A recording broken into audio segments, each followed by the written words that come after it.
name's Heidi. I'm a grateful recovering addict, and today we're going to talk about step 1. We admitted that we are powerless over our addiction and that our lives have become unmanageable. We have to first look at that word being powerless. And sometimes we feel like if we say we're powerless or that we're weak and we're giving up. It doesn't make you weak or you're giving up. Being powerless, you gain power. I know it sounds a little crazy, but that's what happens. And when your life is unmanageable, you know, when you say you're going to pay your bills and you say you're going to do this and you say you're going to do that and you put your money in one pocket and you put it in the other pocket and then you end up spending it anyway, you start to get a little unmanageable.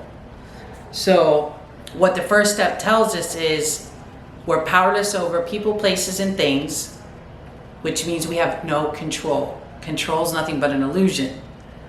And we tell ourselves we have control because we can manipulate and justify and rationalize everything through our addiction. So when we give that all up, we end up with like this hole right here of emptiness. And we get to fill that up with some spiritual principles of honesty, surrender, and acceptance. And those are the principles that are in our first step. And the most important one that you have to apply on a daily basis is to surrender to your disease of addiction or alcoholism. When you wake up in the morning and you roll out of bed, or when you first open your eyes, you have to tell yourself, either I'm going to go use today or I'm going to stay clean. Because when you come into the program and you start working steps, they give you a choice. And your choice is freedom.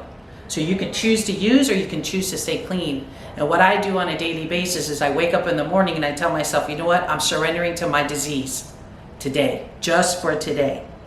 And the other principles that we talk about in that step of honesty, surrender, and acceptance, the honesty and the acceptance, sometimes it doesn't always come through for me. Sometimes I have to bang my head a few times and then realize, you know what am I doing here? Why is this not working? Because I'm trying to control it. I'm trying to put my hands in it. I'm trying to manipulate it, and I want it to go my way.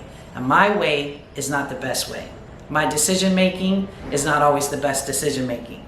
So when I learn to accept things for what it is and really say, you know what it is, it makes life a lot easier.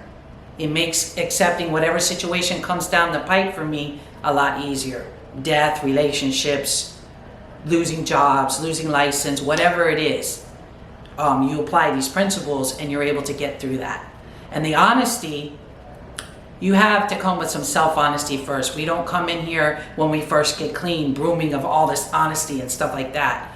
You know, the first time you ever probably admit that self-honesty is when you said, you know what, I think I got a problem.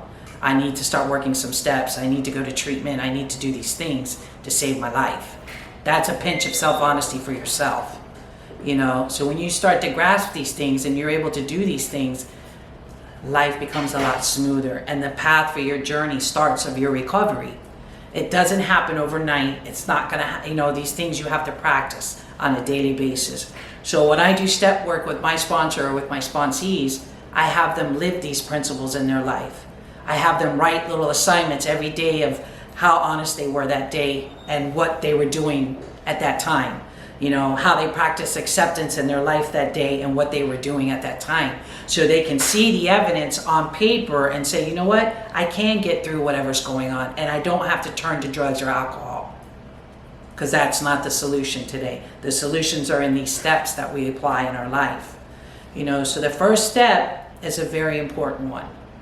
To surrender to your disease or your alcoholism every day and not pick up. And if you do that, you have a chance to get through your day, and the next day you can just, move forward.